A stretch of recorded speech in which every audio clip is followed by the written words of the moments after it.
Merhabalar, bugün sizlerle görmüş olduğunuz bu önlük süveteri çalışacağız. Süveterim motiflerden oluşuyor. Motiflerin detaylarını ve birleştirmelerini nasıl yapıldığını videonun içerisinde sizlere bahsediyor olacağım.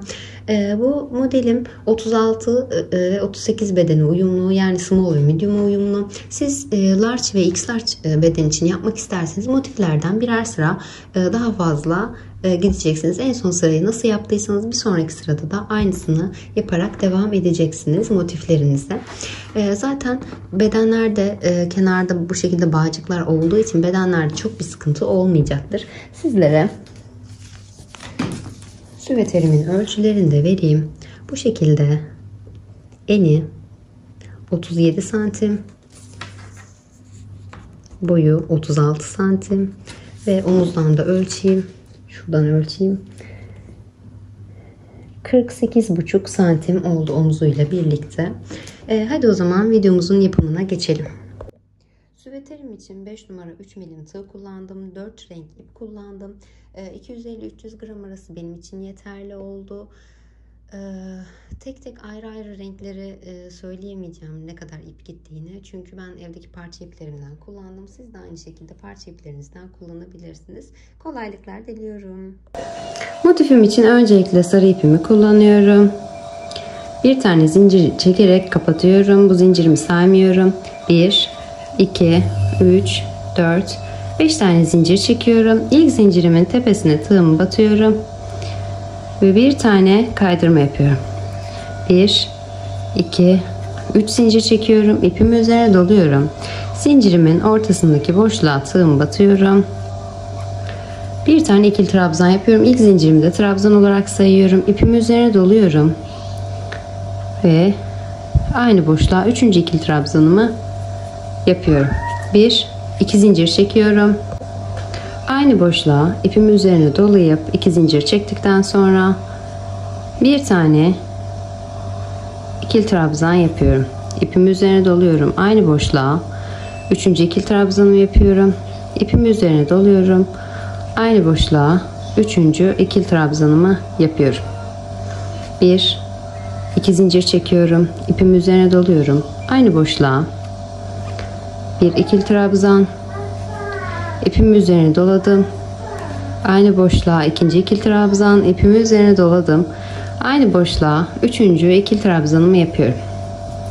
2 tane köşem oluşmuş oldu. 1, 2 zincir çekerek 3. köşemi oluşturuyorum. İpimi üzerine doluyorum. Aynı boşluğun içerisine bir ikili trabzan. İpimi üzerine doladım. Aynı boşluğun içerisine 2. ikili trabzanım. İpimi üzerine doladım. Aynı boşluğun içerisine 3. ikili trabzanımı oluşturdum. 1, 2 zincir çekiyorum. 4. köşemi oluşturuyorum. Ve ilk başta yaptığım zincirin tepesine tığımı batırıyorum.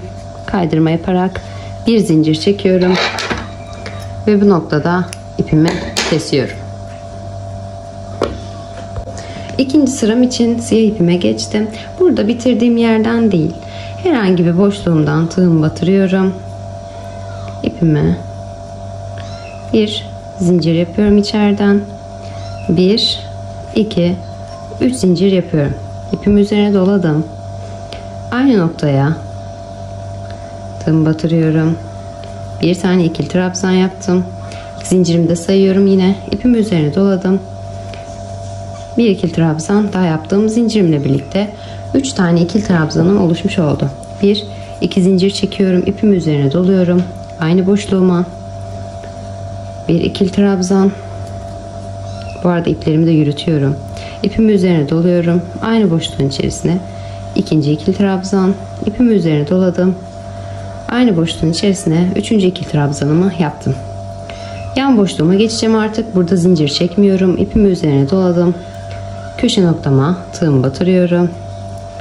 Bir ikili trabzan yapıyorum. İpimi üzerine doluyorum. Aynı noktaya. 2. ikili trabzanım. İpimi üzerine doladım. Aynı noktaya 3. ikili trabzanımı yaptım. 1, 2 zincir çekip köşemi oluşturuyorum yine. İpimi üzerine doladım.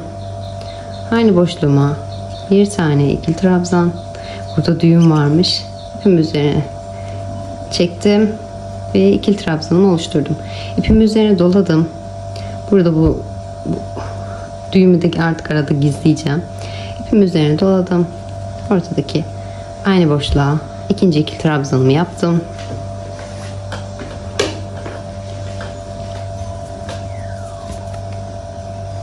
İpimi üzerine doladım. Aynı boşluğa üçüncü ikili trabzanımı yaptım. Zincir çekmeden hemen ipimi üzerine dolayarak yandaki köşeme geçiyorum. Bir tane ikili trabzan yapıyorum. Burada artık ipimi gizlemeye de başlayacağım. İpimi öncelikle siyah ipimi tığıma doluyorum. Bu ipimi de bu şekilde arkadan öne doğru geçiriyorum. Tığımı batıyorum. İpimi çekiyorum ve normal ikili trabzan yapar gibi üçünü birlikte çekiyorum ve ikisini birlikte çekiyorum. Arkadan ipi de çektiğimde böyle arada gizlenmiş oluyor. Yine ipimi siyah ipim üzerine doladım. Burada arkadan öne doğru alttaki sarı ipimi doladım. Tığımı battım.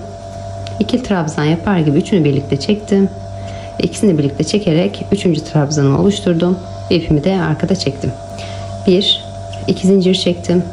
İpimi üzerine doladım. Aynı boşluğa köşemi oluşturdum. İkili trabzan yaptım. Aynı boşluğa ikinci ikili trabzanım. İpimi üzerine doladım. Aynı boşluğa üçüncü ikili trabzanımı yaptım. Burada yine zincir çekmiyorum. Hemen yandaki köşe noktama geçiyorum. Buraya bir tane ikili trabzan, aynı boşluğa ikinci ikili trabzanım, aynı boşluğa üçüncü ikili trabzanım, 1 2 zincir çektim. Köşemi oluşturdum. Burada bir ikili trabzan, aynı boşluğa ikinci ikili trabzanım ve aynı boşluğa üçüncü ikili trabzanımı yaptım. Bu şekilde köşelerim oluşmuş oldu. Burada yine zincir çekmeden yandaki köşeye geçeceğim. İlk 3 tane zincir yapmıştım. Zincirimin 3. zincirimin tepesine tığım batıyorum ve bir tane kaydırma yapıyorum. Burada tığımı şu şekilde geriye doğru batıyorum. İpimi çekip bir tane sık iğne yapıyorum üst noktaya geçmek için. 1 2 zincir çekerek ilk trabzanımı oluşturmuş oluyorum. İpimi üzerine doluyorum. Aynı yere şu boşluğuma bir tane ikili trabzan yapıyorum. İpimi üzerine doladım. Aynı boşluğa üçüncü ikili trabzanımı yaptım. Bu noktada artık üçüncü rengime, yeşil ipime geçeceğim. Burada bir tane zincir çekerek ipimi içerisinden geçiriyorum ve siyah ipimi burada gizliyorum. Yeşili burada dışarıya bırakıyorum. Siyahı gizleyeceğim çünkü arada. İpimi üzerine bu şekilde siyahı üzerine arkadan öne doğru doladım. Arkada yeşili normal trabzan yapar gibi çektim. İçerisinden trabzanımı yapıyorum. Burada önde duran siyah ipimi arkaya alıyorum. Bir tane trabzan yapıyorum. Şimdi yine tekrar siyah ipimi önüme alıyorum. Burada duruyor. Yeşili üzerine doluyorum. Yeşili yine batıp çekiyorum. İkisini birlikte çektikten sonra siyah ipimi arkaya bu şekilde atıyorum. Bir tane yine ikisini birlikte çekiyorum ve ikinci trabzanımı oluşturmuş oluyor. Siyah ipimi yine üzerine aldım. Yeşili aldım. Siyah ipim önde duruyor. Yeşili içerisine battım. Ve ikisini birlikte çektim. Siyah ipimi arkaya aldım. İkisini birlikte çektim. Burada yine siyah ipimi üzerine alıyorum. Bir tane zincir çekiyorum. Siyah ipimi arkaya çekiyorum. Ve burada ikinci zincirimi de çekiyorum. Siyah ipimi yine ön tarafa aldım. Yeşili üzerine doladım. Tığımı battım. Ve yeşil ipimi çektim. Öncelikle ikisini birlikte çekiyorum. Siyah ipimi arkaya alıyorum. Ve yine ikisini birlikte çekiyorum. Siyah ipimi üzerine alıyorum. İpimi üzerine doluyorum. Batıyorum. İkisini birlikte çekiyorum. Ve siyah ipimi de tekrar arkaya alıyorum. İkisini birlikte çekiyorum. İpimi üzerine doladım. Siyah ipimi. Yeşili aldım. İçerisinden yeşil çektim. İkisini birlikte çektim. Siyah ipimi arkaya alıyorum ve ikisini birlikte çektim. Siyah ipimi bu şekilde içeride yürütmüş oluyorum. Şimdi tekrar siyahıma geçiş yapacağım. Burada yeşilim önde kalıyor. Siyah parmağımı doluyorum. Burada hemen siyah ipi içerisinden geçiriyorum. Yeşili sıkıyorum. Yeşil üzerinden tutuyorum. Tam tersi işlemi yapacağız yani. Siyahı doladım. İçine battım. Bir tane çektim. İkisini birlikte çektim ve yeşil ipimi arkaya aldım. Yeşili üzerine aldım. İpimi doladım. Normal trabzanımı yapıyorum. İkisini birlikte çekiyorum. Yeşili arkaya alıyorum. Ve ikisini birlikte çekiyorum. Yeşili üzerine doladım. İpimi ikili trabzan yapar gibi doladım. Daha yine ipimi çektim ve ikisini birlikte çektim. Yeşili tekrar arkaya aldım. Burada ikisini birlikte çektim ve yeşil ipim burada kaldı. Tekrar yeşile geçiyorum. Yeşili üzerine doluyorum. Siyahı yeşil çekiyorum. Siyah kalıyor. Siyah üzerine doladım. Yeşili aldım. Battım, çektim ve ikisini birlikte çektim. Siyahı arkaya alıyorum. Yeşili çektim. Siyahı öne aldım. Trabzan yapıyorum. İkisini birlikte çekiyorum. Siyahı arkaya alıyorum ve ikisini birlikte çekiyorum. Siyahı öne alıyorum. İpimi üzerine doluyorum. Trabzan yapar gibi normal. İkisini birlikte çekiyorum ve siyahı arkaya alıyorum. İkisini birlikte çekiyorum. Burada yine zincire geldim. İpimi üzerine doladım. Siyahı çektim. Siyahı arkaya aldım. Ve bir zincir daha çektim. Siyahı tekrar üste aldım. Ön kısımda kaldı. Yeşili üzerine doladım. Aynı yere battım. İkisini birlikte çektim. Siyahı arkaya aldım. İkisini birlikte çektim. Yine aynı işlemi buradaki gibi sürdürerek sıra sonuna kadar geliyoruz. Yani köşelerde yeşillerim, ortalarda siyahlarım oluşacak. Aralarda da ipleri gizlemeye devam edeceğiz. Evet, sıra sonuma geldim. Yeşil ipimle tamamladım köşe noktamı. En son başlangıçta siyah ipimle başlamıştık. 3 tane trabzan yapmıştık. Burada siyah ipimizi hemen alıyoruz. Parmağımızla doluyoruz. Buradaki ilk zincirimin tepesine tığım batırdım. Yeşil ipim burada parmağımda kaldı. Siyah ipimi çekiyorum. İçerisinden geçiriyorum. Yeşili sıktırayım biraz. Siyahla bir zincir çekiyorum. Ve burada siyah ipimi koparıyorum.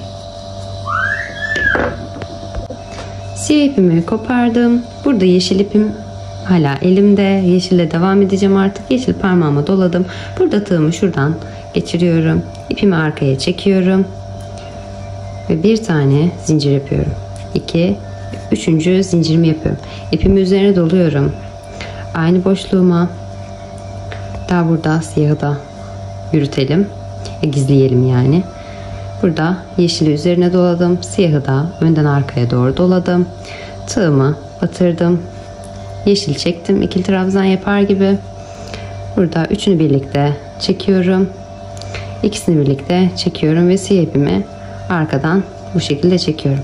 İpimi üzerine doladım. Siyah ipimi önden arkaya doğru aldım. Tığımı batırdım. Yeşil ipimi çektim. Üçünü birlikte çekiyorum ve ikisini birlikte çekiyorum. Siyah ipimi de arkada çekip gizliyorum. İpimi üzerine doladım. Tığımı battım. İki trabzanımı yaptım hemen yanındaki boşluğa. İki siyahımın yanına. Burada altta kopardığımız yeşili tekrar gizleyeceğiz. İpimi üzerine doladım. Buradaki yeşili de önden arkaya doğru doladım yine.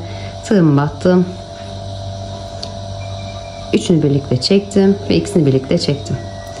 Yeşil ipimi de arkada çekiyorum. Yine buradaki ipimi doladım. Önden yeşili arkaya doğru doladım. İpimi çektim. Üçünü birlikte çektim. İkisini birlikte çektim. Artık bu ipimi gizlememde yeterli oldu. Hemen yandaki köşe noktama geçiyorum. İpimi üzerine doluyorum. Zincir yok aralarda. Burada bir tane ikili trabzan köşeme ikinci ikili trabzanım, üçüncü ikili trabzanım, bir iki zincir çektim, köşemi oluşturdum, aynı noktaya bir ikili trabzan, ipimi üzerine doladım, aynı noktaya ikinci ikili trabzanım, ipimi üzerine doladım, aynı noktaya üçüncü ikili trabzanımı yaptım ve köşemi oluşturdum. İpimi üzerine dolayarak hemen yandaki boşluğuma geçiyorum. Bir ikili trabzan, iki ikili trabzan ve 3 tane ikili trabzan yaptım. Zincir çekmiyorum, ipimi üzerine doluyorum, yandakine geçiyorum.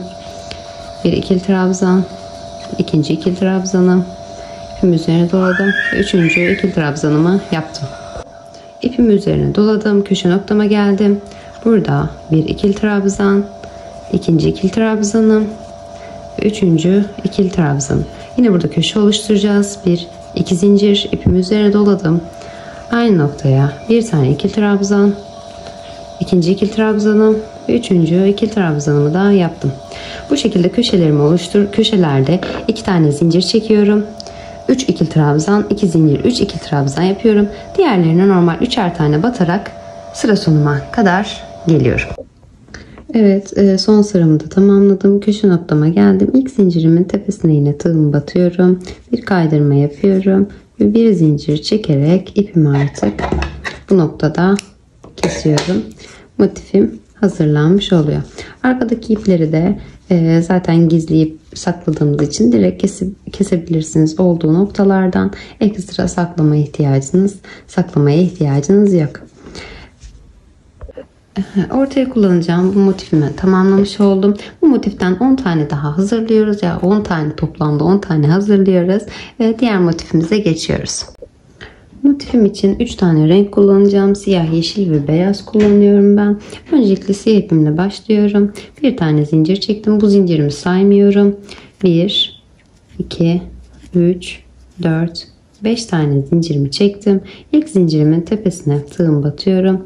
Ve bir tane kaydırma yapıyorum. 1, 2, 3 zincir çekiyorum. Bunu trabzan olarak sayıyorum zincirimi. İpimi üzerine doluyorum. Hemen zincirimin ortasına bir tane ikili trabzan yapıyorum. İpimi üzerine doluyorum. Zincirimin ortasına bir ikili trabzan daha yapıyorum. Burada beyaz ipime geçeceğim. İpime bir zincir çekiyorum. Burada siyah ipimi de yürüteceğim. Aradan bir zincir çektim. İpimi içerisinden geçirdim. Siyahı üzerine doluyorum. Ve beyaz ipimi çekiyorum. Siyahı arkaya alıyorum. Bir zincir daha çekiyorum. Siyahı üzerine dolayarak üzerinde yürüteceğim. Şuradaki beyaz ipimi bir üst sırada saklayacağım. Siyahı üzerine doladım. İpimi üzerine aldım beyazı. Siyahım boşta bu arada, tutmuyorum. Zincirimin ortasına tığımı batırdım. Beyaz ipimi çektim. İkisini birlikte aldım. Siyah ipimi bu noktada arkaya atıyorum. İkisini birlikte de çekerek ikili trabzanımı oluşturdum. Siyahı tekrar öne alıyorum. Beyazı üzerine doluyorum. Ortasına batıyorum. İkisini birlikte çekiyorum. Siyah ipimi tekrar arkaya alıyorum. İkisini birlikte çekiyorum. İkinci ikili trabzanımı oluşturdum. Siyah ipimi üzerine alıyorum. Beyazı doluyorum. İpimi çekiyorum. İkisini birlikte alıyorum. Siyah ipimi tekrar arkaya alıyorum. Burada bu noktada beyaz ipimi koparacağım. Bir zincir çekiyorum. Ve beyaz ipimi burada koparıyorum. Siyahı buradan trabzanımın hemen tepesinden tığım batıyorum. Siyah ipimi içerisinden çekiyorum. 1 ve 2 zincir yapıyorum. Şunu da hatta arada yürütebiliriz. Şöyle beyaz ipimi de önüne doladım. Beyaz ipimi, siyah zincirimi çektim. Beyazı tekrar arkaya aldım. Bir zincir daha çektim. Beyaz ipimi tekrar üzerine doladım. Siyah ipimi doladım. İkisini birlikte aldım. Beyaz ipimi arkaya gizledim. Beyazı tekrar öne aldım. Siyahı üzerine doladım. Siyahı çektim ve ikisini birlikte çektim. Normal ikili trabzan yapar gibi beyaz ipimi arkaya aldım ve ikisini birlikte çektim. Beyaz ipimi artık burada bırakacağım ve keseceğim sonra. İpimi üzerine doladım. Bir tane daha ikili trabzan yaparak üçüncü ikili trabzanımı da oluşturmuş oldum.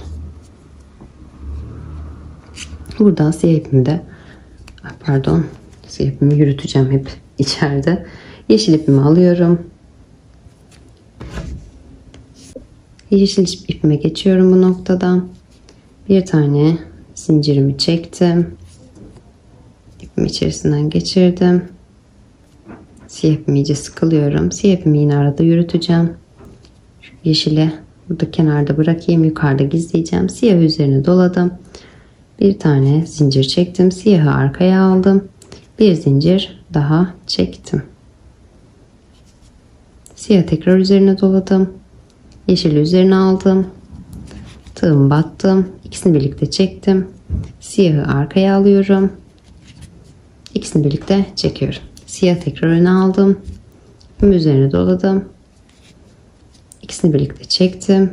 Siyah tekrar arkaya aldım. İkisini birlikte çektim. Siyahı üzerine doladım. Yeşili tekrar üzerine doladım. İpimi çektim. İkisini birlikte çektim. Siyahı tekrar arkaya aldım. İkisini birlikte çektim. Bir tane zincir çekerek burada yine yeşil ipimi koparıyorum. Burada siyah ipimi parmağımı doladım. Yeşili son trabzanımın tepesinden ortasından geçirdim ve siyah ipimi çektim. Burada ipimi tekrar gizleyeceğim. Yeşil ipimi, burada kopardığım yeşil ipimi üzerine aldım. Siyahla bir zincir yaptım. Yeşili arkaya attım. Bir zincir daha yaptım. Yeşili burada tekrar yürüteceğim. Şurada ilk başladığım 3 zincir yapmıştım. Oraya hemen zincirimin tepesine tığımı batırıyorum. Siyah ipimi çekiyorum ve bir kaydırma yapıyorum. Hemen burada ortadaki noktaya, şuradaki boşluğuma tığımı şu şekilde geriye doğru batarak ipimi öne çekiyorum. Bir sık iğne yapıyorum. Bir, iki zincir çekerek üst sırama geçiyorum. Burada ipimi üzerine doladım. Burada yeşil ipimi gizleyeceğim tekrar. Yeşili önden, bu sefer önden arkaya doğru doladım. Alta şuradaki boşluğuma tekrar battım. Siyahımı aldım. Üçünü birlikte, yeşili de bu sefer çekiyorum. Üçünü birlikte çekiyorum ve ikisini birlikte çekiyorum. Yeşilin ucunu artık arkada bu şekilde çekiyorum. Tekrar siyahı üzerine doladım. Yeşili aldım. Parça kalan bunu önden arkaya doğru aldım. Tekrar batıyorum. Üçünü birlikte çekiyorum. İkisini birlikte çekiyorum. Burada ipim gizlenmiş oldu. Burada zincir çekmiyorum. Hemen yanındakine ipim üzerine doladım. Batıyorum. Bir tane ikili trabzan yapıyorum. Burada yine buradaki beyaz ipimi gizleyeceğim. Siyahı doladım. Beyaz ipimi önden arkaya doğru doladım. Tığımı batıyorum. Üçünü birlikte çekiyorum. İkisini birlikte çekerek trabzanımı oluşturuyorum. Buradaki beyaz ipimi de tekrar arkadan çekiştiriyorum. Siyahı tekrar doladım. Beyazı önden arkaya doğru doladım. Ve batıp siyahı aldım. Üçünü birlikte çektim. İkisini birlikte çektim. Beyazı arkadan çekerek gizledim. Bu noktada artık beyaz ipime tekrar geçeceğim. Bir tane zincirle bağlıyorum. İpimin içerisinden geçiriyorum. Burada yine siyahı arada yürüteceğim. Şu beyaz ipimi şurada bıraktım. Siyahı öncelikle önüne alıyorum. Bir tane zincir çekiyorum. Siyahım boşta. Arkaya alıyorum. Bir zincir daha çekiyorum. Bu şekilde. Siyahı tekrar üzerine doluyorum. Arada yürütmek için. Beyazımı doladım. Battım. İkisini birlikte aldım. Siyahı arkaya doğru çektim. Ve ikisini birlikte aldım. Siyahı burada öne alıyorum. İpim üzerine doladım. Normal ikili trabzan yapmaya devam ediyorum. İkisini birlikte aldım. Arkaya geçtim. İkisini birlikte çektim. Siyahı öne aldım. İpim üzerine doladım. İkisini birlikte çektim ve siyah tekrar arkaya aldım. Burada hemen zincir çekmiyorum. İpimi üzerine doladım. Köşeme geçiyorum. Bir tane ikili trabzan. Aynı noktaya. İkinci ikili trabzanım. Ve aynı noktaya üçüncü ikili trabzanımı yapıyorum. Burada.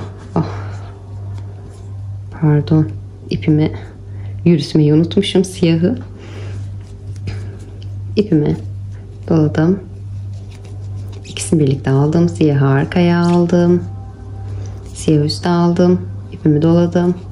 İkisini birlikte çektim. Siyahı arkaya aldım. Öne aldım. Siyahı arkaya aldım. Bu şekilde. 3 tane ikili trabzan yaptım. Şimdi siyah ipime geçeceğim. Beyaz ipim önde kalıyor. Öncelikle bir tane bu şekilde çekiyorum. Beyaz koparalım burada. Koparmayınca sonra açılabiliyor çünkü.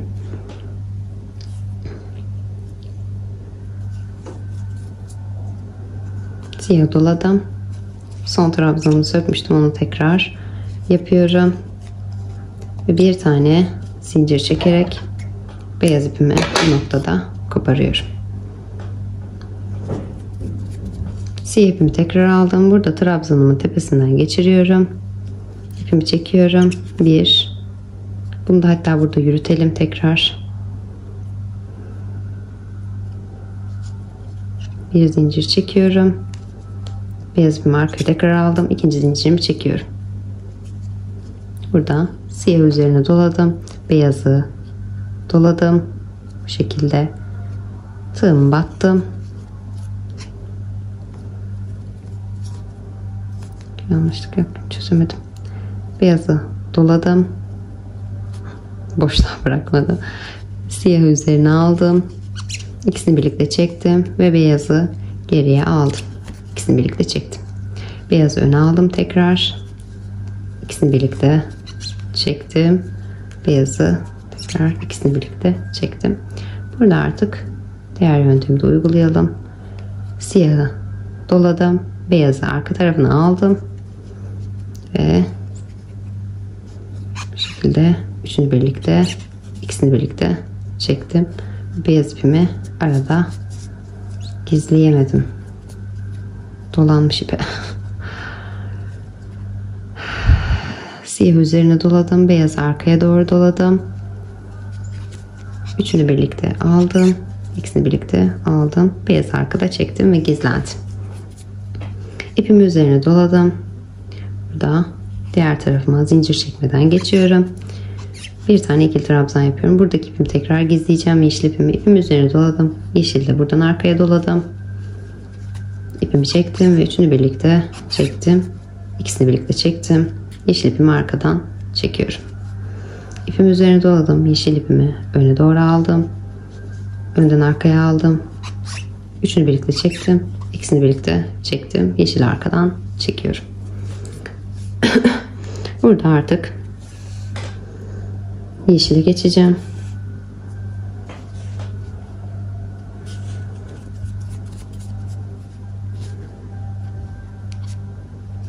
Bir tane zincir çekerek ipimi bağlıyorum. Burada yeşili arkada bırakıyorum. Bir üst sıramda gizleyeceğim. Siyahı üzerine doladım yine. Zincirimi çektim. Siyahı tekrar arkaya aldım. Bir zincir çektim. Siyahı tekrar üzerine doladım. İpimi üzerine aldım. Yeşili battım ve yeşil ipimi çektim. Siyahı tekrar arkaya aldım. İkisini birlikte çektim. Siyah ipimi öne aldım. Yeşili doladım. Yeşili içerisinden çektim. İkisini birlikte aldım. Siyah ipimi arkaya aldım. İkisini birlikte çektim. Siyah ipimi öne aldım. Yeşili doladım. Battım. İkisini birlikte çektim. Siyah ipimi arkaya aldım. İkisini birlikte çektim.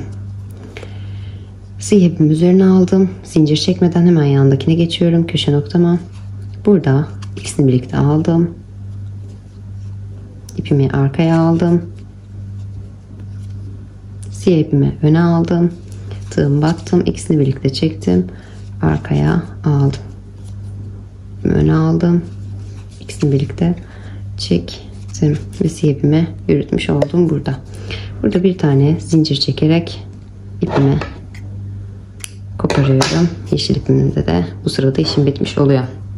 Siyah ipimi de içerisinde yürütüyorum. Buradan tığımı batıyorum. Siyah ipimi çekiyorum. Burada yine bunu da yürütelim.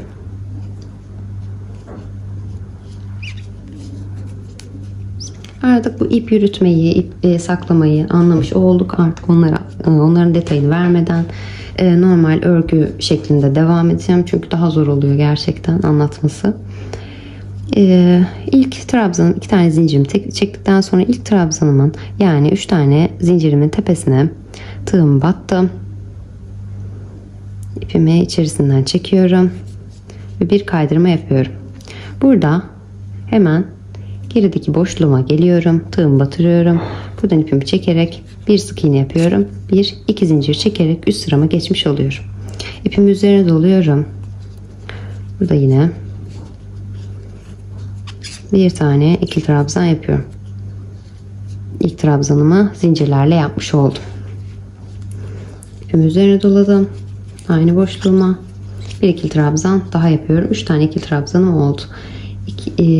İpimi üzerine aldım. Burada boşluğuma, ortadaki boşluğuma tığımı batırıyorum.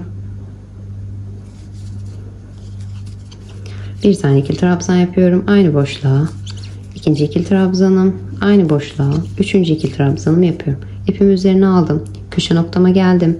Buraya yine siyahla devam ediyorum. Bir kanadı siyah, bir kanadı beyaz olacak. Yine zincir çekmiyorum. Ortada bir ikili trabzan,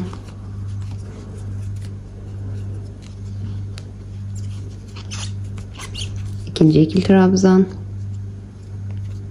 ve üçüncü ikili trabzanımı da yaptım. 1-2 zincir çekerek köşe noktamı oluşturuyorum. İpimi üzerine doladım. Pardon, beyaz ipime geçeceğim artık. Burada ben de karıştırıyorum.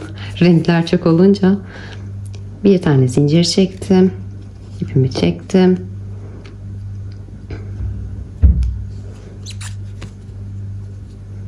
İki tane zincirimi çektim beyaz ipimle. Bir tane ikili trabzanımı yaptım. Beyaz ipimle ikinci ikili trabzanımı yaptım. Ve üçüncü ikili trabzanımı yaptım. Zincir çekmeden hemen yanındaki boşluğumu geçiyorum şuraya. Buraya bir tane ikili trabzan yapıyorum.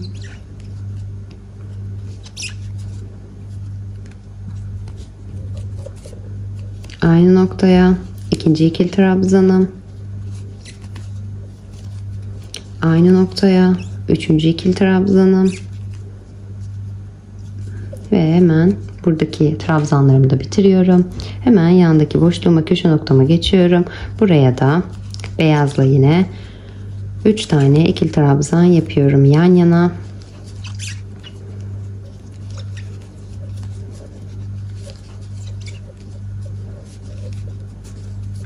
Beyaz ipimi bu noktada koparıyorum.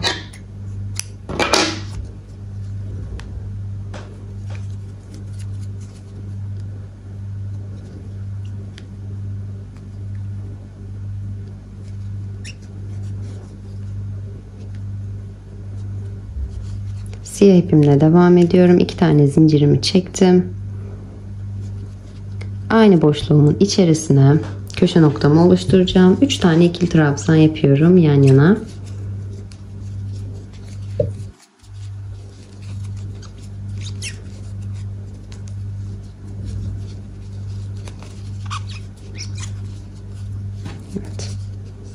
trabzanlarımı yaptım. Köşe noktam da oluştu. İpimi üzerine aldım. Yandaki boşluğuma geçtim. 3 tane ikili trabzan yaptım buraya da. Burada yine arada zincir çekmedim. İpimi üzerine aldım. Köşe noktama geldim. Buraya da siyah ipimle zincir çekmeden geçiş yapıyorum. 3 tane ikili trabzanımı yapıyorum.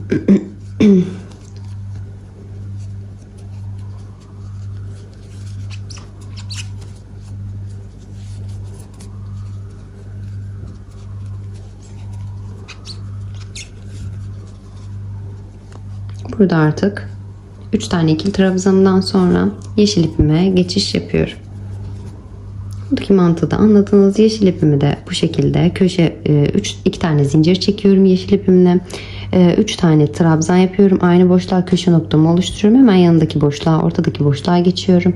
3 tane ikili trabzan yapıyorum. Hemen burada başlangıç noktasına geldiğimde tekrar buluşuyorum.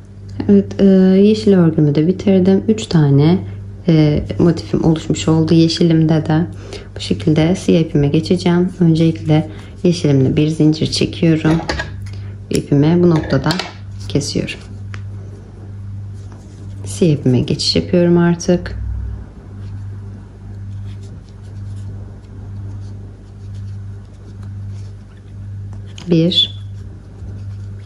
İki zincir çekiyorum. Buradan ilk zincirimin tepesine tığım batırıyorum ve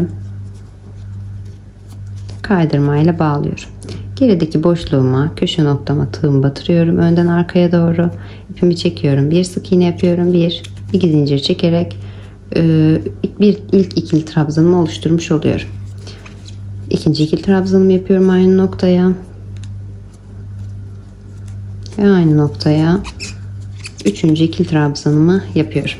Yanındakine geçiyorum. Buraya da bir ikili trabzan, ikinci ikili trabzanım, üçüncü ikili trabzanım, yandakine geçiyorum. Bir ikili trabzan, yandakine ikinci ikili trabzanım ve yandakine üçüncü ikili trabzanım. Köşe noktama geldim tekrar. Burada bir önceki sırada 3 tane yapmıştık. Burada 4'e çıkacak. İpimi üzerine doladım. Köşeye geldim. Zincir çekmiyorum. Buraya köşe noktama, köşemi de oluşturacağım aynı zamanda. Bir tane ikili trabzan. Aynı noktaya ikinci ikili trabzanımı yapacağım.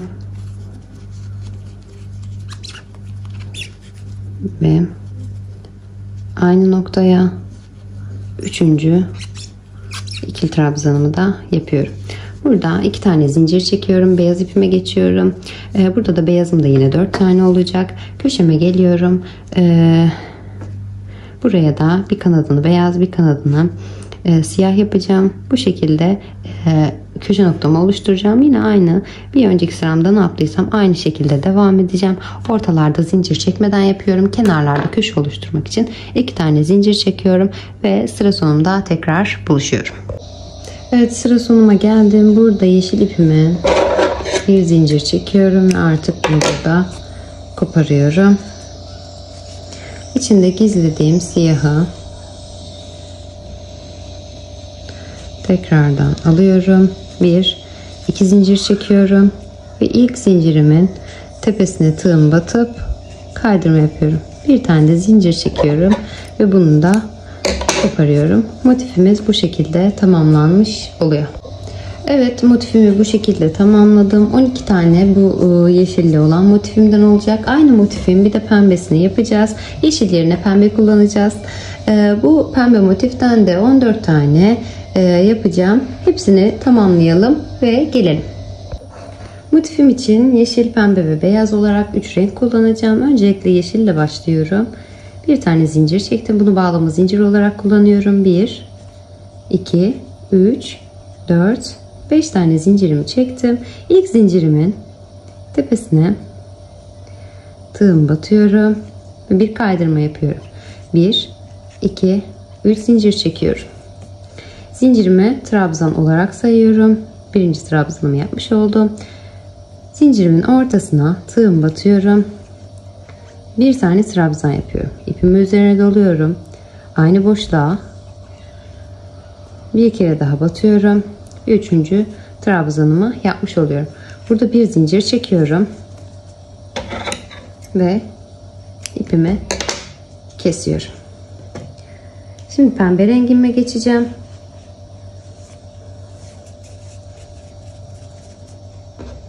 Burada trabzanımın tepesine tığımı ortadan şu şekilde batırıyorum.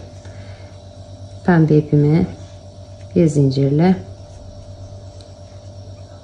bağlıyorum ve ipin içerisinden geçiriyorum. Daha 2 zincir çekiyorum. İpimi üzerine doluyorum. Aynı boşluğuma bir tane ikili trabzan yapıyorum. Şuradaki ipimi içerisinde gizleyeceğim. Pembe olanı ipimi üzerine doladım. Pembe olanı da dıştan önden arkaya doğru doluyorum. Tığımı batıp çekiyorum. Üçünü birlikte çekiyorum ve ikisini birlikte çekiyorum. Pembe olan ipimi çekerek sıkılıyorum. İpimi üzerine doladım. İpimi arkaya aldım. Tığımı batıyorum. İpimi çekiyorum. Üçünü birlikte çekiyorum. İkisini birlikte çekerek ipimi gizlemiş oldum. 3 tane ikili trabzan yapmış oldum burada. 2 zincir çekiyorum. İpimi üzerine doluyorum. Aynı boşluğa pembeyle devam ediyorum yine. Bir tane ikili trabzan. İpimi üzerine doluyorum. Aynı boşluğa ikinci ikili trabzanımı yapıyorum. İpimi üzerine doluyorum. Aynı boşluğa üçüncü ikili trabzanımı yapıyorum. 2 zincir çekiyorum. İpimi üzerine doluyorum. Aynı boşluğa ikili trabzan yapıyorum. İpimi üzerine doluyorum. Aynı boşluğa ikinci ikili trabzanımı yapıyorum. İpimi üzerine doluyorum. Aynı boşluğa üçüncü ikili trabzanımı yapıyorum. 1, 2, 3 köşe oluşturmuş oldum. Burada ipimi kesmeyeceğim. Burada yeşil ipimi bağlayacağım tekrar. Bir tane zincir çekiyorum. İpimi içerisinden geçiriyorum. Pembe ipimi çekip sıkıştırıyorum.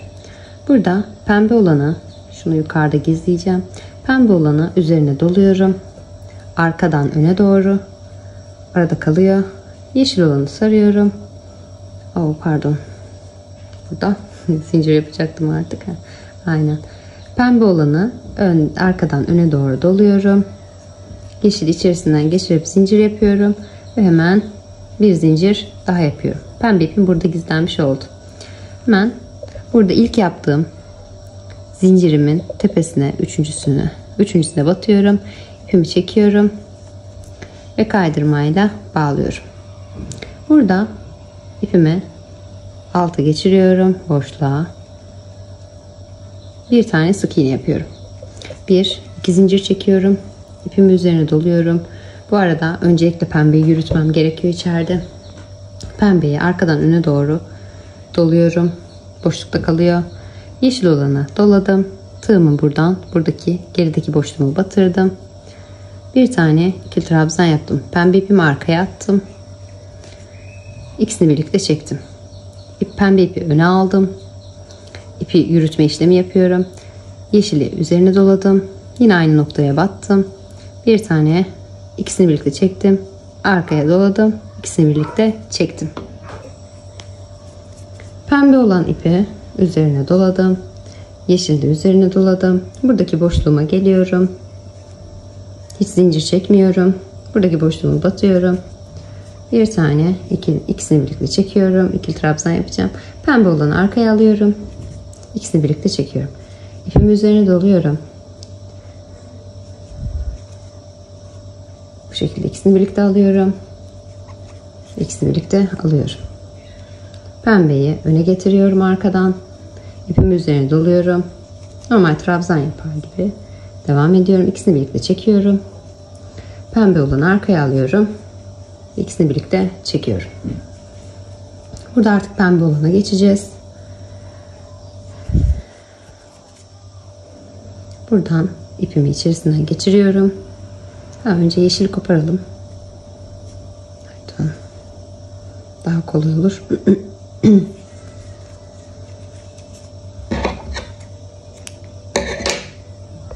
Pembe olan ipime geçtim. Artık ip yürütmeyi, ip gizlemeyi anlatmayacağım.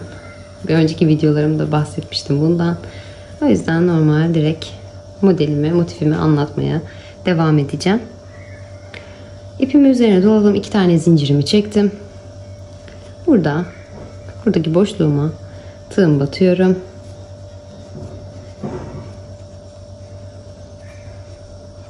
Bir tane ikili trabzan yapıyorum. İpimi üzerine doluyorum. Aynı yere ikinci ikili trabzanımı yapıyorum. Pembe ipimle. İpimi üzerine doluyorum. Aynı yere üçüncü ikili trabzanımı yapıyorum. İpimi üzerine doladım. Hemen yanındaki köşe noktama geldim. Buraya bir tane ikili trabzan yapıyorum.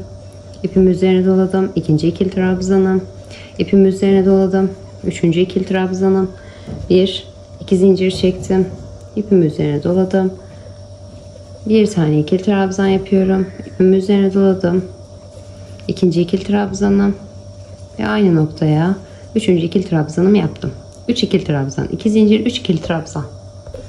Zincir çekmeden hemen yanına geçiyorum. İpimi üzerine doladım. Köşe noktama bir tane ikili trabzan yapıyorum. İpimi üzerine doladım. Aynı boşluğuma ikinci ikili trabzanımı yaptım. İpimi üzerine doladım. Aynı boşluğa üçüncü ikili trabzanımı yaptım. 2 zincir çekiyorum. İpimi üzerine doladım. Aynı boşluğa bir ikili trabzan, ikinci ikili trabzanım ve üçüncü ikili trabzanımı yaptım. İpimi üzerine doladım. Zincir çekmeden hemen ilk başladığım noktaya gelmiş oldum. Buraya bir tane ikili trabzan yapıyorum. Aynı noktaya ikinci ikili trabzanımı yapıyorum. Aynı noktaya üçüncü ikili trabzanımı yapıyorum. Burada yeşil ipime geçeceğim artık. Yeşil ipim için bir tane zincir çekiyorum ve içerisinden geçiriyorum.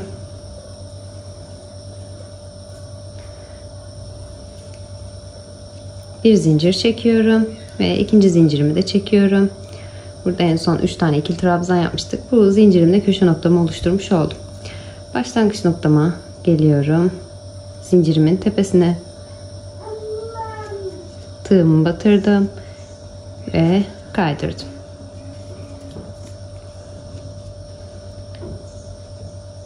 Geriye doğru geldim. Şu şekilde. Geriye battım. İpimi çektim. Bir sık iğne yaptım. 1 ve 2 zincir çektim. İpimi üzerine doladım. Bir tane ikili trabzan yapıyorum bu noktaya. İpimi üzerine doladım. Aynı noktaya bir tane daha ikili trabzan yapıyorum. Zincirimle birlikte 3 tane ikili trabzanım oluşmuş oldu. Ben ipimi üzerine doladım. Yandakine geçtim. Herhangi bir zincir falan çekmiyorum. Buraya bir tane ikili trabzan yaptım. Aynı noktaya ikinci ikili trabzanımı yaptım. Aynı noktaya üçüncü ikili trabzanımı yaptım. Modelim bu şekilde gözüküyor şimdi. İpim üzerine doladım. Zincir çekmeden köşe noktama geldim.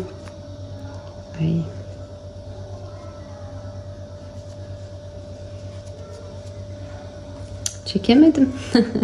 Buraya bir tane ikili trabzan yaptım. Aynı noktaya ikinci ikili trabzanımı yapıyorum.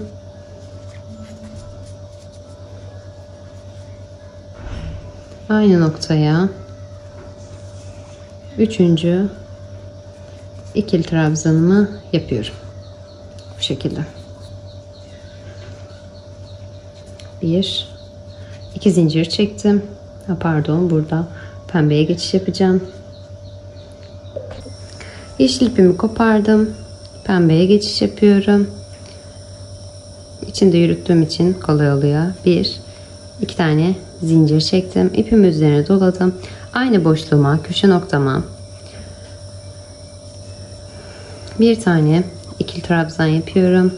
Aynı yere ikinci ikili trabzanımı yapıyorum. Aynı yere üçüncü ikili trabzanımı yapıyorum ve köşemi oluşturmuş oluyorum. İpimi üzerine doladım. Hemen yanındaki noktama geldim. Buraya bir tane ikili trabzan yapıyorum. Ortada zincir çekmiyorum. Aynı noktaya ikinci ikili trabzanım ve aynı noktaya üçüncü ikili trabzanımı yapıyorum. Burada artık beyaz ipime geçiş yapacağım.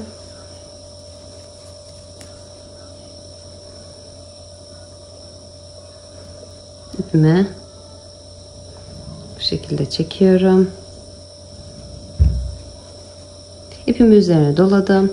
Hemen buradaki köşe noktama beyazla bir tane ikili trabzan yapıyorum.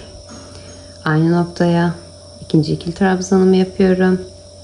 Aynı noktaya üçüncü ikili trabzanımı yapıyorum. Bir, iki zincir çekiyorum. İpimi üzerine doladım. Aynı noktaya bir tane ikili trabzan, aynı noktaya ikinci ikili trabzanım, aynı noktaya üçüncü ikili trabzanımı da yapıyorum. Bu şekilde köşemi oluşturmuş oldum. Yine pembe ipime geçeceğim. İpimi içerisinden çekiyorum.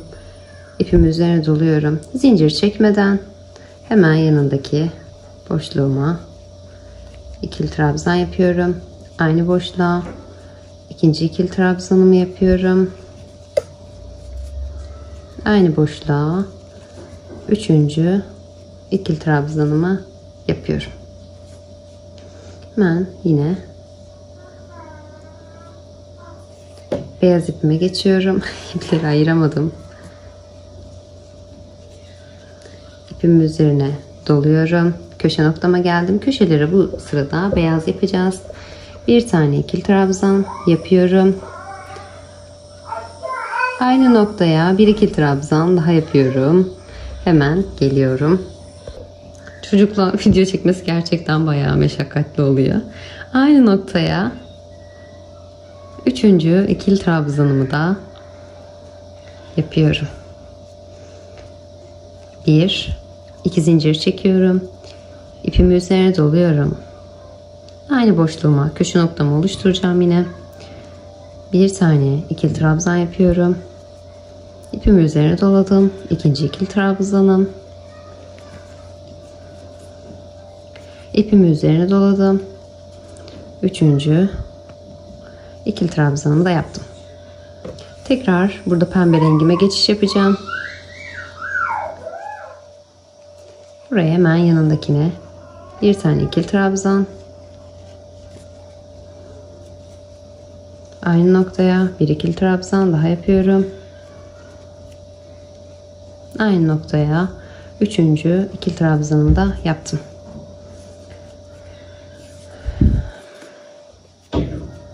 Hemen köşe noktama başladığım yere geldim. Buraya da yine pembeyle yapıyorum.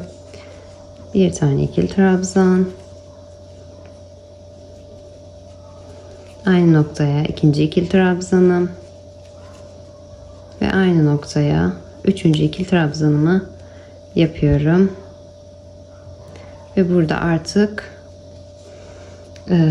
yeşil rengime geçiyorum. Yeşil rengime geçiyorum bu noktada. Bir tane zincir çekiyorum. Şimdi içerisinden çekiyorum. Bir zincir yapıyorum. Ve ikinci zincirimi de çekiyorum. Burada hemen ilk zincirlerimin tepesine tığım batıyorum. Bir kaydırma yapıyorum. Hemen alttakine böyle geriden de yine batıyorum ve bir sık iğne yapıyorum. Bir, iki zincir çekiyorum.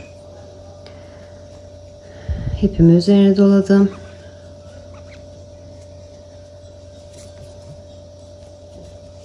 Buraya bir tane ikili trabzan yapıyorum. Zincirimi de trabzan olarak saydım. O yüzden iki tane ikili trabzanım oluşmuş oldu. Buraya aynı noktaya üçüncü ikili trabzanımı da yapıyorum. Hemen yan kısma geliyorum. 3 tane ikili trabzanım oluşmuş oldu. Burada ortadaki boşluğuma bir tane ikili trabzan yapıyorum. İpimi üzerine doluyorum. İkinci ikili trabzanımı yapıyorum. İpimi üzerine doluyorum. Üçüncü ikili trabzanımı yapıyorum. İpimi üzerine doladım. Hemen yanındaki şuradaki boşluğuma geldim. Bir tane ikili trabzan yapıyorum. İpimi üzerine doladım. Aynı noktaya bir ikili trabzan daha yapıyorum. İpimi üzerine doladım ve aynı noktaya üçüncü ikili trabzanımı da yapıyorum. Hemen yanındakine geçiyorum, buraya köşe noktama. Bir tane ikili trabzan, aynı yere ikinci ikili trabzanım,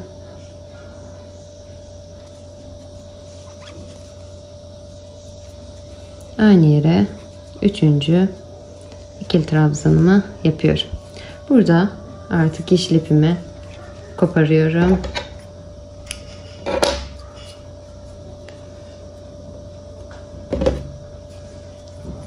Pembe ipime geçiyorum.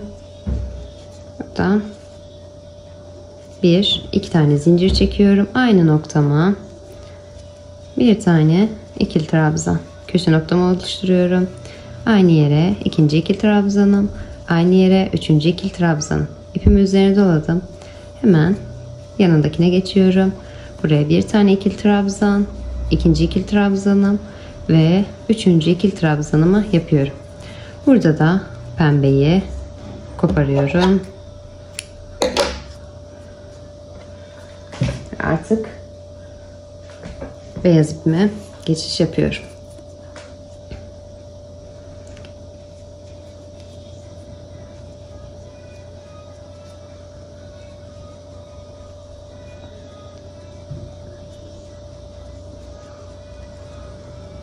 Hemen yanındaki şuraya tığım batıyorum ve bir tane ikili trabzan yapıyorum. Aynı noktaya ikinci ikili trabzanımı yapıyorum. Aynı noktaya üçüncü ikili trabzanımı yapıyorum. Hemen yanına geçiyorum. Köşe noktama, buraya bir tane ikili trabzan, aynı noktaya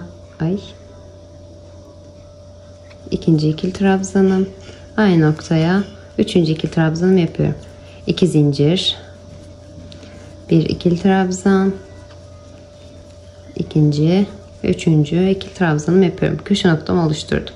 İpimi üzerine aldım. Hemen yanındaki noktaya geçiyorum. Bir ikili trabzan, yanındakine ikinci ikili trabzanım, aynı noktaya üçüncü ikili trabzanımı yaptım. Yanındakine geçiyorum. Bir ikili trabzan, aynı noktaya ikinci ikili trabzanım, aynı noktaya üçüncü ikili trabzanımı yaptım. İpimi üzerine doladım. Köşeme geldim. Buraya da yine 3 tane ikili trabzan yapıyorum yan yana.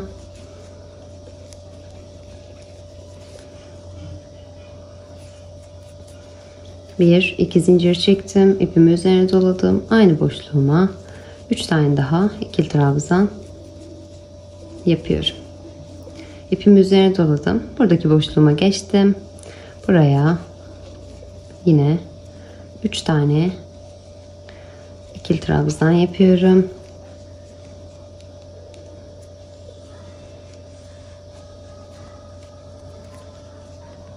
Aynı noktaya üçüncüyü biraz zorlandım. Üçüncü ikili trabzanımı yaptım ve burada beyaz ipimi de artık kesiyorum ve pembe ipime geçiş yapıyorum.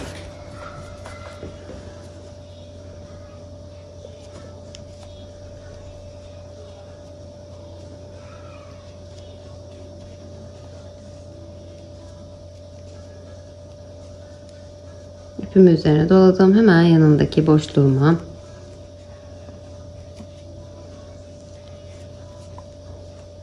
bir tane ikili trabzan yapıyorum. Aynı noktama ikinci ikili trabzanım ve aynı noktaya üçüncü ikili trabzanımı yapıyorum.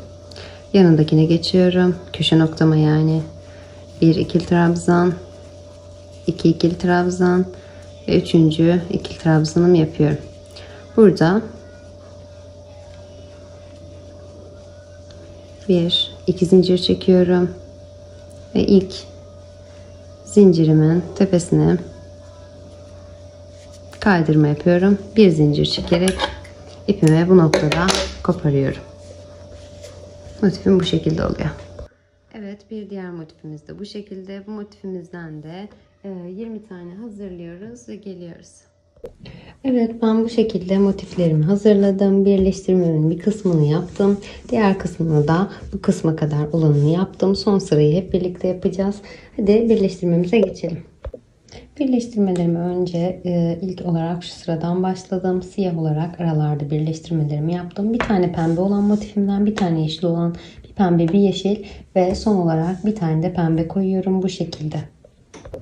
Birleştirmelerime öncelikle buradan başlayacağım. Pembe ve yeşili aynı yöne bakacak şekilde denk getiriyorum. Buradan tığımı batırıyorum köşe noktamdan. Buraya siyah ipimle bir zincir çekiyorum. Şu arkadaki ipi alta almaya çalışıyorum. Buraya bir tane sık iğne yapıyorum. İplerimi de en son sırada kalan iplerimi de burada arkada yürüteceğim altta. Burada bana da içe doğru bakan kanadımı ve arka tarafta da bana doğru bakan kanadımı, yani ikisini karşılıklı birbirine bakar şekilde alıyorum. İpimi önce bundan çekiyorum. Daha sonrasında kaçırdım. Buradan çekiyorum. Daha sonrasında buradan çekiyorum ve bir tane sık iğne yapıyorum. Yanındakine geçiyorum. Ortasına batıyorum. Arka kanadını alıyorum. Bunun da karşısındakinin de ön kanadını alıyorum. İkisinden bir geçiriyorum. Siyah olunca tam net gözükmüyor ama diğer renklerde biraz daha belirgin olacak. Arka kanadına, diğerinin ön kanadını, yani birbirine bakan kanatlarını alarak ipimi geçirip sık iğne yapıyorum. Arka kanadını alıyorum. Ön kanadını alıyorum. Ve bir sık iğne yapıyorum.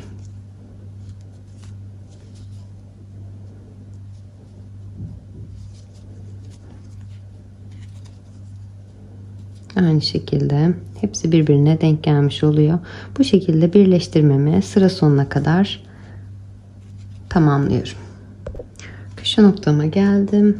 Burada köşemde buraya batıyorum ve karşıdakine batıyorum. Yine bir sık iğne yapıyorum. Bir zincir çekiyorum ve ipimi bu noktada kesiyorum. Birleştirmem için bu sefer beyaz ipimi aldım.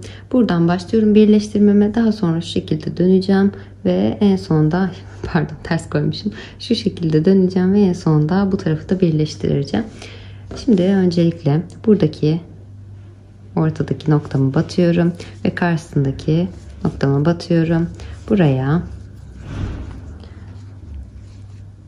bir tane zincir çekiyorum ve bir sık iğne yapıyorum.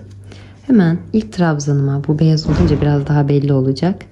İlk trabzanımın tepesine, ilk kanadına, arka kanadına ve bunun arkadakinin arka kanadına batıyorum. Her ikisini de arka kanadına batmış oluyorum. İpimi çekiyorum. Bir sık iğne yapıyorum. Yanındakine geçiyorum. Burada arka kanadını alıyorum. Şurayı. Ve karşısındakinin bu taraftaki kanadını alıyorum. Birbirine bakan taraflarını, yani ipimi, bu ip de çok kayıyor. İpimi çekiyorum ve bir sık iğne yapıyorum. Yanındakine geçiyorum. Aynı şekilde karşılıklı olarak arka kanatlarını alıyorum. Birbirlerine bakan yönlerini bir sık iğne yapıyorum. Yanındakine aynı şekilde bir sık iğne yapıyorum. Şurada şu kanadını ve burada bu taraftaki kanadını alıyorum. Ve bir sık iğne yapıyorum. Bu şekilde sıra sonuna kadar tamamlıyorum. Evet, burada sıra sonuna geldim. Şurada köşe noktamı da buradan batıyorum ve karşıdan batarak birleştirmemi yapıyorum.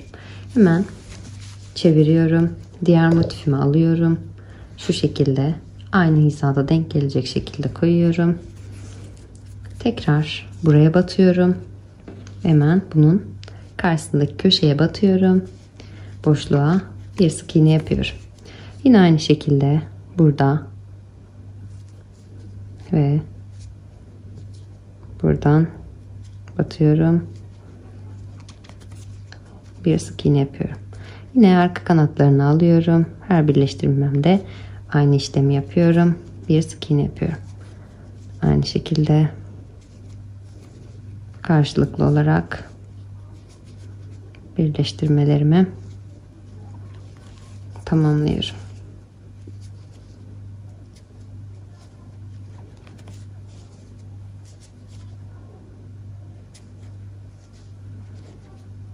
Evet, son beyazımı da yapmış oldum. Burada artık ip değiştireceğim. Bir zincir çekiyorum ve beyaz ipimi koparıyorum. Beyaz ipimi kopardım. Burada pembe ipime geçeceğim. Şuradan hemen şurada yaptığım sık iğnenin ortasından tığımı arkaya doğru batırıyorum. Bir tane zincir çekip ipimi çekiyorum. Burada hemen yanındaki ilk pembeye batıyorum. Arka kanadına ve karşısındaki pembeye buraya batıyorum ve iplerimi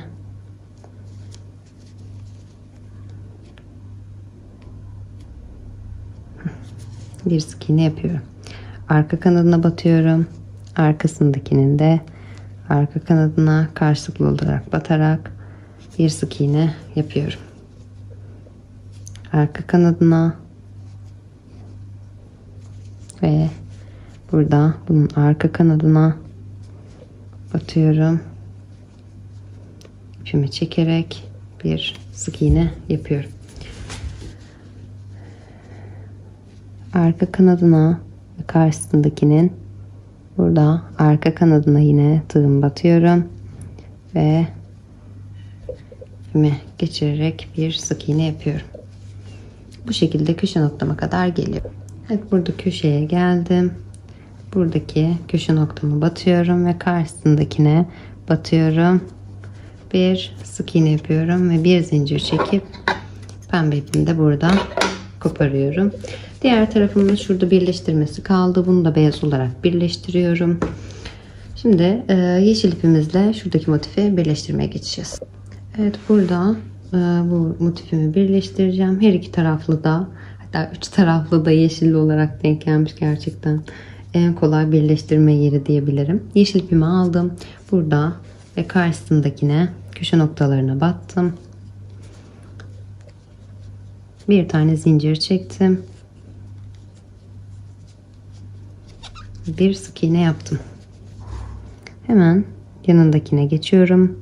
Arka kanadını alıyorum. İpimi de arada yürütüyorum. Bu arada kalan iplerimi.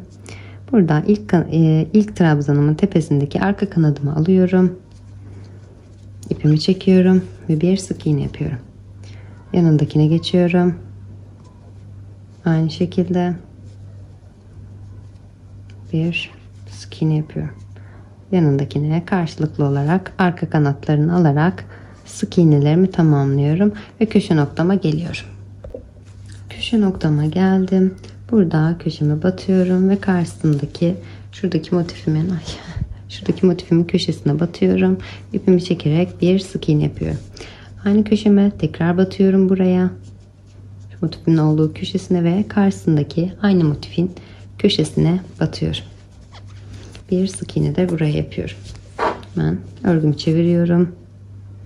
Burada karşılıklı olarak yine birleştirmeme devam ediyorum.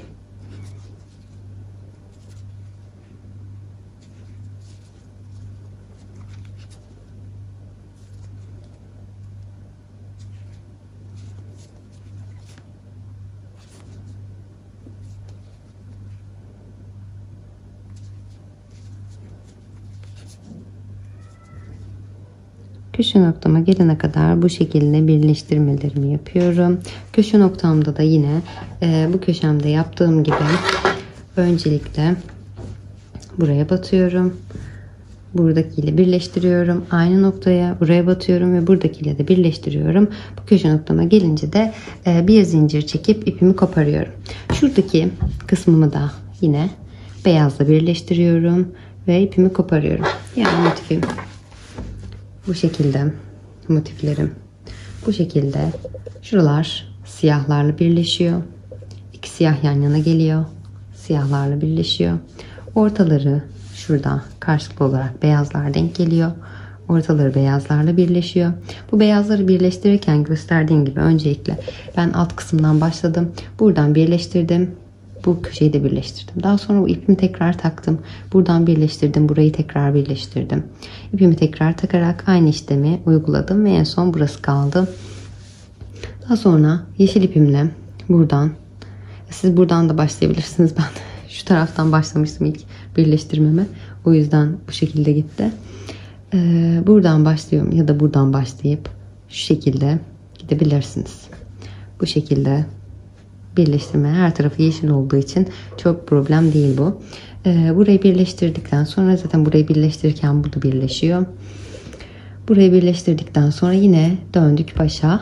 En baştaki gibi ortaları beyaz ve buraya kadar beyaz.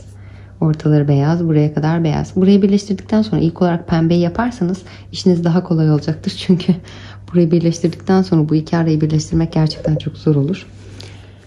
Hata yapılmasın diye söylüyorum. Siz zaten tahmin edeceksinizdir birleştirirken. Bu şekilde ortadaki siyahları da birleştireceğiz.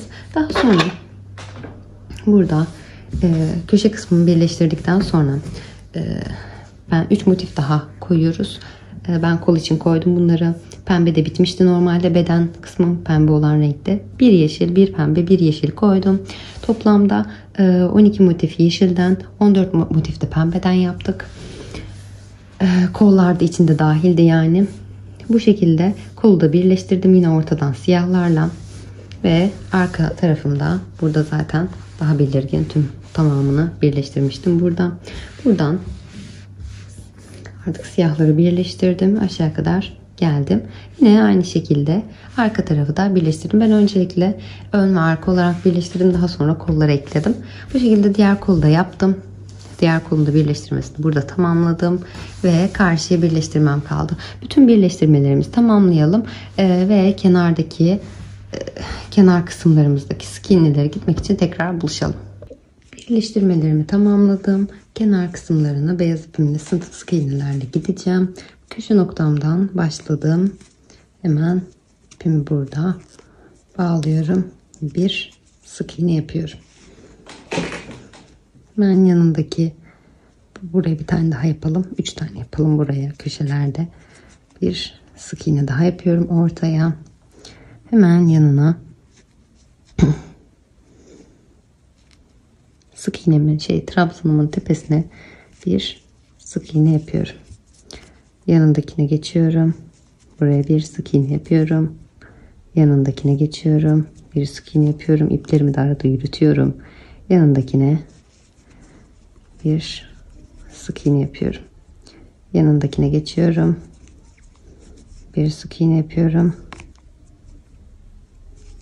Yanındakine yine bir sık iğne yapıyorum.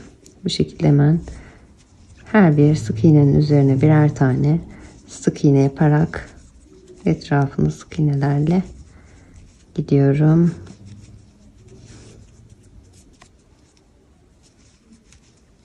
Köşeme geldim. Buradaki boşluğuma bir sık iğne yapıyorum. Buraya atlıyorum. Şu ortada birleştirme yerime atlıyorum. Hemen yanına geçiyorum. Buraya da bir sık iğne yapıyorum. Yeşile geçtim artık. Buraya bir sık iğne yapıyorum. Yanındakine bir sık iğne yapıyorum. Yanındakine bir sık iğne yapıyorum. Her bir sık iğnemin üzerine birer tane sık iğne yaparak bu şekilde etrafını dönüyorum. Diğer bu ucuma kadar aynı şekilde sık iğnelerimi tamamlayıp geliyorum. Köşeme kadar sık iğnelerimi yaptım ve geldim. Köşe kısmımda 1, 2 ve 3 tane sık iğne yapıyorum. Burada ilk trabzanımın tepesine bir sık iğne yapıyorum. Hemen yanındaki trabzanıma bir sık iğne daha yapıyorum. Yanındakine bir sık iğne daha yapıyorum. Bu şekilde köşe kısmım bu şekilde oluşmuş oluyor. Bu şekilde sık iğnelerimi tamamlayarak yine köşeme kadar geliyorum. Köşemde yine 3 tane batıyorum. Tekrar baştan en sona kadar geliyorum. Bu köşeme kadar. Buraya da yine 3 tane batıyorum ve alt kısmımı da aynı şekilde burayı da sık iğnelerle tamamlıyorum ve başlangıç noktama geliyorum. Başlangıç noktama burada ilk başta 2 tane batmıştık. Bir tane daha sık iğne yaparak ilk başladığımız noktaya kaydırmayla bir zincirle kapatıp bitiriyoruz. Daha sonrasında ben artık hızlıca bitsin istiyorum. Çünkü çok fazla zaman kaybettim video çekmek için. Orta kısmında da burada köşelerden herhangi bir yerden ya da ortadan başlayabilirsiniz. Bu şekilde yine köşe diğer buralarda yaptığım gibi birer sıra beyazla sık iğne sırası gideceğim. Yine bu köşede ve bu köşede burada nasıl diğer taraflara geçerken aynı şekilde yapıyorduk. Bir buraya bir buraya batıyorduk. Ortaya batmıyorduk. Bu köşede de birleştirme olduğu için bir buraya batıyoruz. Bir buraya batıyoruz. Şurada. Bir tane burada var. Köşemiz. Bir tane burada. Bir tane de burada. 3 tane sık iğne yapıyoruz. Köşemde bir buraya bir buraya bir buraya batarak 3 sık iğnelerimizi tamamlıyoruz ve yaka kısmımızda bu şekilde bitiriyoruz. Bu sıralar vaktimi o kadar hızlı değerlendirmek zorundayım ki iplerimi bile temizlemeden direkt bağcık kısmımı yapmaya geçtim. Yani göstermek istedim aslında. Bu arada çantamın diğer tarafının şey de duruyor. Orayı da yapacağım yani. Sık iğne tamamlaması. Arka arkaya videolarımı hemen çekeyim dedim. Bağcık kısmım için gövde kısmımda bu şekilde 5 tane yan yana motifim vardı. 3. motifimin hemen ortasında burada 4 tane model koymuştuk ortaya. 4.'ün hemen ortasına burada dışarıda da bebek ağlama sesi geliyor. Buraya hemen ortasına tığımı batırıyorum. Şurada ipime buradan bağlıyorum. 1, 2, 3, 4, 5, 6, 7, 8, 9, 10, 11, 12, 13, 14, 15, 16, 17, 18, 19, 20, 21, 22, 23, 24, 25, 26, 28, 29, 30. 30 tane yeterli gelmedi gözüme. 31, 32, 33, 35, 36, 37, 38, 39 ve 40. 40 tane yeterli oldu. Uzunluğu bu şekilde. 41.'yi de çekelim. Hemen 40. zincirimin içerisine bir tane sık iğne yapıyorum. Yanındaki zincirime geçiyorum. Buraya da bir sık iğne yapıyorum. Yanındakine geçiyorum. Bir sık iğne. Yanındakine bir sık iğne yapıyorum. Yanındakine bir sık iğne yapıyorum. Böyle yanındakine bir sık iğne. Her bir zincirimin üzerine birer tane sık iğne yaparak 40 tane sık iğnemi tamamlıyorum ve son noktada buluşuyoruz.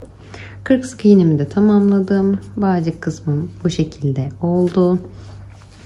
Bunu da hemen ortasındaki battığımız yere değil, hemen yanındaki sık iğnemizde, şuraya batmıştık, yanındaki sık iğnemize batıyoruz ve bir sık iğne ile bağlıyoruz ve bir zincir çekerek ipimizi koparıyoruz. Evet, ipimi de kopardım. Arkadan bunu gizleyeceğim. Bu şekilde ikisini de diğer iplerim gibi. Yine aynı şekilde bu bağcıktan bu şekilde katlamıştık. süveterimizi aynı şekilde bu tarafına da yapıyoruz. Karşılıklı olarak 2 tane denk gelecek ve aynı şekilde bu kısmına da buraya da yapıyoruz. Karşılıklı olarak 2 tane. Bağcıklarımızı da yapalım. İplerimizi de temizleyelim ve çantaya o kadar alışmışım ki süveterimizin bitiminde tekrar buluşalım. Evet, süveterimin birleştirmesini tamamladım. Kenarlarındaki sık iğneleri yaptım. Bağcıklarımı da tamamladım. Ve artık süveterim kullanıma hazır. Sizler de yaptığınız süveterleri bana Instagram üzerinden ulaştırabilirsiniz. Yapacağınız renkleri ve süveterlerinizi çok merak ediyorum. Kanalıma abone olmayı ve Instagram'dan beni takip etmeyi unutmayın. Hepinize kolaylıklar diliyorum.